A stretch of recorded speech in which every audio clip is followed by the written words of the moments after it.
Hey guys, Ranger Sonic Emerald 123 here. Welcome to part 65 of my favorite McInerney76, Sonic Dragon Girl 23, and GeneDiddy76 videos. If you guessed right, yep, the Renaissance year of the Sonic and Sonic series, the Laurel and Sonic series, and the Gene and Day series has come. But also, the Renaissance year of Beelzebub Sam Blaze 2376's series. You're welcome for that, Ash. As we all know, David's got the Infinite World of Pain coming back and playing to finish shit. But I am excited to see where it goes.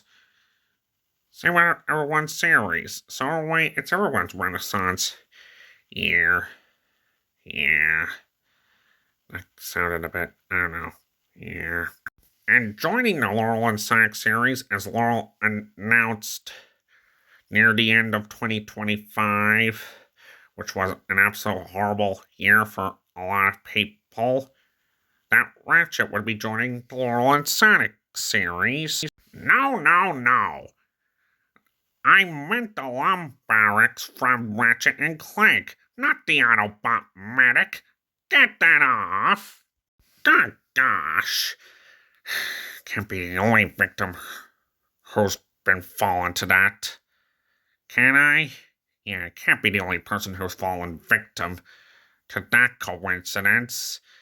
Anyway, before I got sidetracked, yeah, using my video editing software for this series now, just like I do in the Sonic and Shadow series.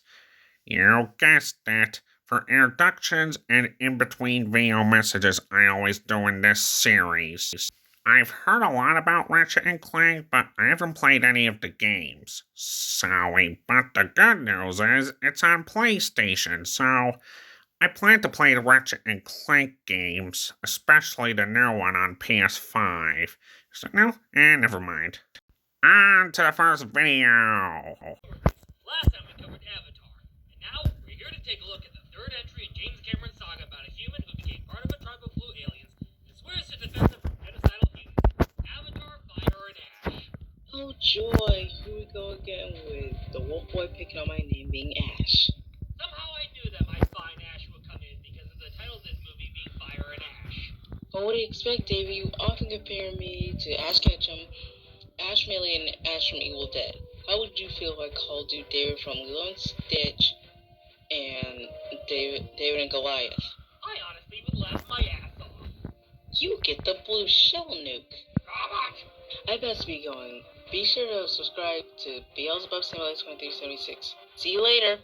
Anyway, where were we? Oh, that's right. Avatar, Fire, and Ash. Avatar, Fire, and Ash takes place 1 year after the events of The Way of Water. Jake Sully, played once again by Sam Worthington, and Atiri, played by Zoe Saldana, are mourning the death of their oldest son after he is killed in the previous film. In the previous film, we meet the McInerney clan, or as I like to call them, the Water Tribe. This time, we're introduced to the Magquan, also called the Ash People, or as I like to call them, the Fire Nation. God damn it, Barb! The Fire Nation in this movie is a more aggressive tribe on Pandora. The leader of the Fire Nation is Beret, played by Una Chaplin. Since she's the leader of the Ash People in this movie, I'm just going to refer to this character as the Fire Lord. Since we're going back to making comparisons to Avatar The Last Airbender, she allies with the resurrected avatar of Colonel Miles Quaritch, played once again by Stephen Lang. Also returning from the Way of Water is a human allied with a Na'vi named Spider, played by Jack Champion. He's the biological son of Miles Quaritch, who defies his father, or at least his resurrected avatar. This video is going to be entirely spoiler-free, just like with my review of The Way of Water back in 2022. So without further ado, here are my thoughts on Avatar, Fire, and Ash. I can confirm that yes, the Avengers Doomsday teaser leaks and rumors are true, but I ain't gonna get into that in this video. Though yes, not all the Na'vi tribes in the world of Pandora are on the side of good. The Fire Nation are some of the worst, and they even ally with the RDA in their plot to commit mass genocide against the people of Pandora. Starting with Jake Sully and his family, who are mourning the loss of their son in The Way of Water. One new mechanic shown in this movie is how Spider, the human who befriends the Na'vi and is adopted by Jake and his family, is given the ability to breathe Pandoran air without needing to use a special breathing mask. And the Sky People are finding a way to have them breathe without masks while the Na'vi die. If there is one thing about Avatar, Fire, and Ash I'd like to nitpick, it's that it borrows heavily from its predecessor, lacks originality in terms of story. Not to mention the ludicrous runtime of 3 hours and 15 minutes. So that means no bathroom breaks and no dozing off in the middle of the movie. You don't want to miss important story details. My advice for 3-hour movies in the theater: use the restroom before the movie. Don't put too much butter on your popcorn. Get some good nice rest before the movie, even if you end up drinking 4 shots of espresso in a row. And most importantly, we don't want another chicken jockey fiasco unlike with a Minecraft movie. Like The Way of Water, Fire and Ash expands upon the world of Pandora by including new tribes that are more hostile than what we've seen in the first 2 films. And like the first 2 films, the biggest standout are the visuals. James Cameron cooks hard when it comes to bringing Pandora to life. But at the same time, I like to see James Cameron take on other projects beyond strictly Avatar. Just as long as he doesn't beat a dead horse with the Terminator series, that's all I ask. I'm giving Avatar Fire and Ash a 9 out of 10. Like its 2 predecessors, this movie is pure eye candy. Same with Denis Villeneuve's Dune movies. I like how Fire and Ash expands upon the world of Pandora by introducing us to new tribes that are way more hostile and aggressive than those we've seen in the previous films. And there's also a minor roleplay by Professor Lupin himself, David Thewlis. This film is dedicated to producer John Landau, who passed away from cancer in 2024. I'm sure he'd be smiling down upon the production team like AWOC to the Navi. After Fire and Ash, there will be 2 more sequels coming a few years from now. While the biggest standout is the battle sequences, the visuals, and the characters, my biggest gripe is the lack of originality in terms of adding new story elements. They added some, but it felt like a copy and paste from the original 2009 film. But that didn't stop me from enjoying the hell out of this movie. Avatar Fire and Ash is by far one of my top 10 favorite movies of 2025, behind Superman, K-pop Demon Hunters, Guillermo del Toro's Frankenstein, F1 the Movie, and Sinners. If anybody wants me to upload a video talking about my top 10 favorite movies of 2025, I will gladly do so. I said at the end of my review of the first Avatar that I was going to reveal the full lineup of McInerney76 film reviews for the year of 2026 at the end of this video. Since we are officially a year away from the release of Avengers Doomsday, I am going to review every single MCU movie starting with Iron Man in January. However, I will not be re-reviewing Black Widow, Deadpool and Wolverine, Captain America Brave New World, Thunderbolts, or the Fantastic Four First Steps. Not even the Disney Plus Marvel shows. Other 2026 releases that will get the McInerney76 film reviews treatment will include The Mandalorian and Grogu, The Legend of Aang: The Last Airbender, and The Hunger Games: Sunrise on the Reaping. As for Sonic and Sonic movie reviews, we have Supergirl, Spider-Man Brand New Day, and Avengers Doomsday. With that said, my first film review of 2026 will be Iron Man, coming this January. And stay tuned for all exciting projects to come for 2026. The official renaissance year for the Sonic and Sonic series. Till then, I'll see you all next time. Hey, David, I want to give you something. And what would that be, Donatello? A Christmas present? Maybe it is a Christmas gift. Oh, what do we got? A bottle of liquor for M. Night Shyamalan's The Last Airbender? Or 2014 TMNT? Or maybe free pizza for life? Pizza time. Not now, Tobey Maguire. What have we here? A pipe bomb? Ah, well, I'm gonna open it anyway. A lump of coal? Really? I'm not naughty! Yes, I've gone to church in my bathrobe after watching Fan Fuck Up 4. And I've had a history of drinking myself silly and being a funny comedic genius. The how in the hell am I naughty? Well, you should know, too. You can pick on Ash with the Fire and Ash joke, but I got something else for you, too. Oh, jeepers, I don't like where this is going. No, not the room, not the slippers, and not my bacon cheeseburgers. Come here, David! Got the video! Cut it before I get the shit kicked out of me!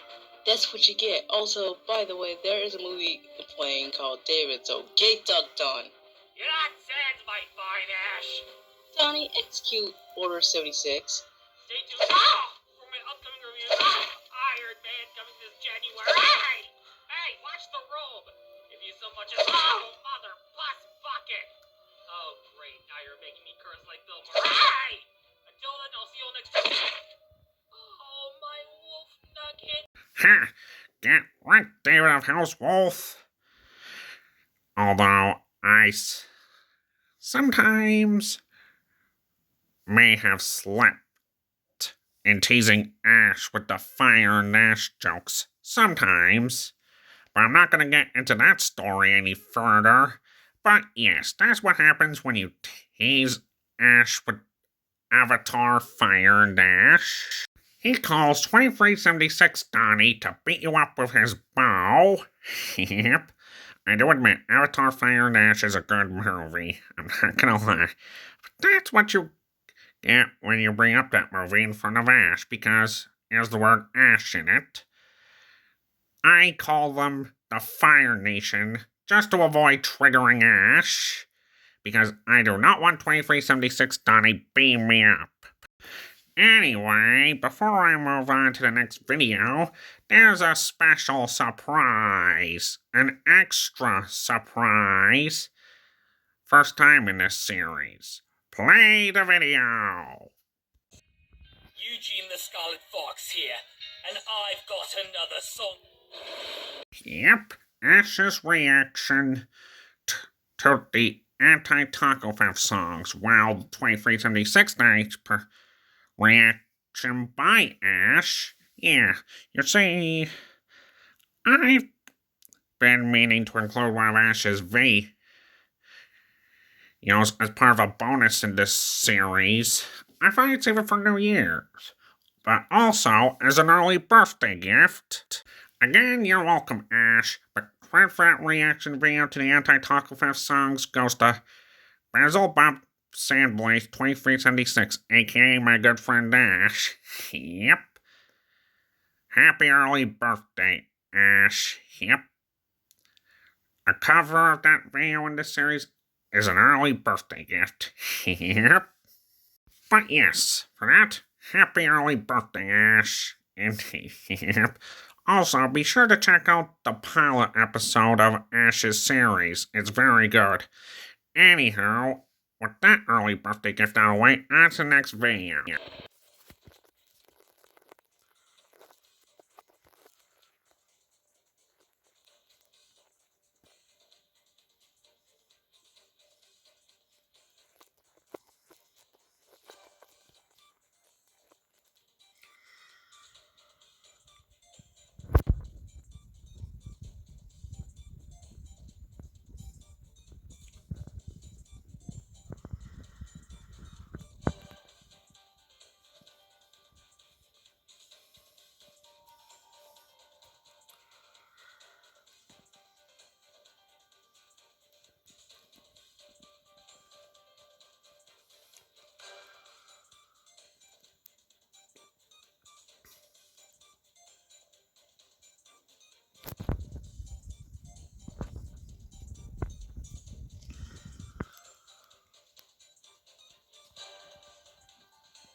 Yep, all speed paint of Ratchet himself.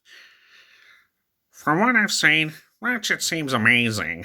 Yep, I'm definitely excited to try out the Ratchet and Clank games. I'm also planning to try out the Legend of Zelda games. But yeah, I had a feeling it'd be Ratchet who would be joining the Superstars before we'll announce it into speed paint on Christmas Day. And there you have it. Yep, I'm definitely excited to see where Ratchet goes. And fun fact, David Hasselhoff is actually voicing Ratchet. It's revealed in another video, but I'm gonna save that video for part 66 of this series. Yep.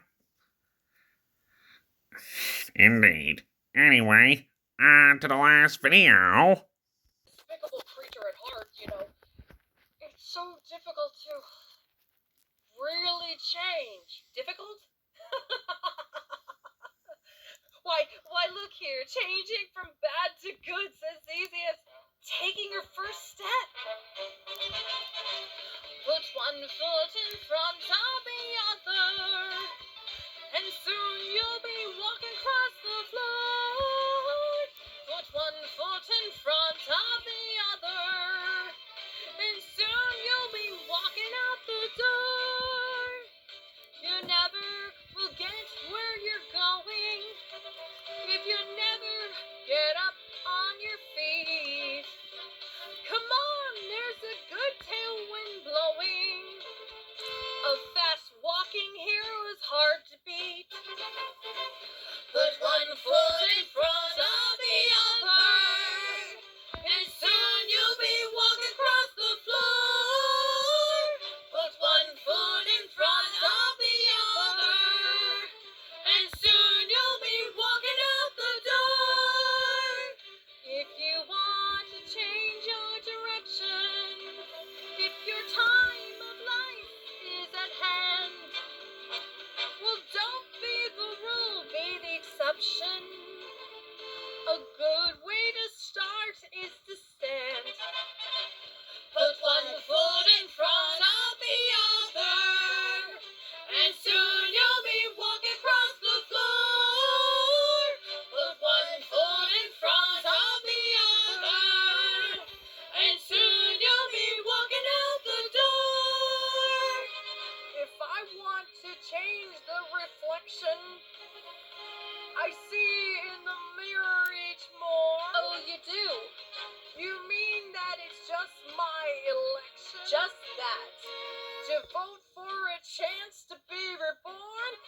You put one foot in front of the other, and soon you are walking across the floor. You put one foot in front of the other, and soon you are walking out the door. Put one foot in front of the other, and soon you are walking across the floor. Put one foot in front of the other, and soon you'll be walking out the door.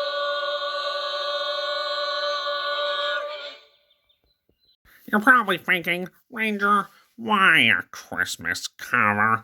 Christmas is over. I know, silly me. But Gene's Christmas covers were really fun and amazing in the count up to Christmas, and I enjoy them. But I thought One Foot on the Other from Santa Claus is Coming to Town's a nice touch. That song's really iconic. Very. And it's an enjoyable Christmas movie for me growing up. And it's one of my favorite songs, than being the first toy makers to the king, or, yeah, that grating ghost goblin trying to put a halt to Christmas presents in the movie. Yeah, we do not talk about that. Aye, aye, aye, aye. But anyways, that wraps it up for this video. Thank you guys so much for watching. Please subscribe if you haven't. I'll be back for more. Also, have you played Ratchet and Clank? If so, are you planning to get into the games? Yeah, it's gonna be a while to go to get in for Ratchet and Clank's and Legend of Zelda games if you want to catch up, but it'll be worth it. Until next time, stay fresh!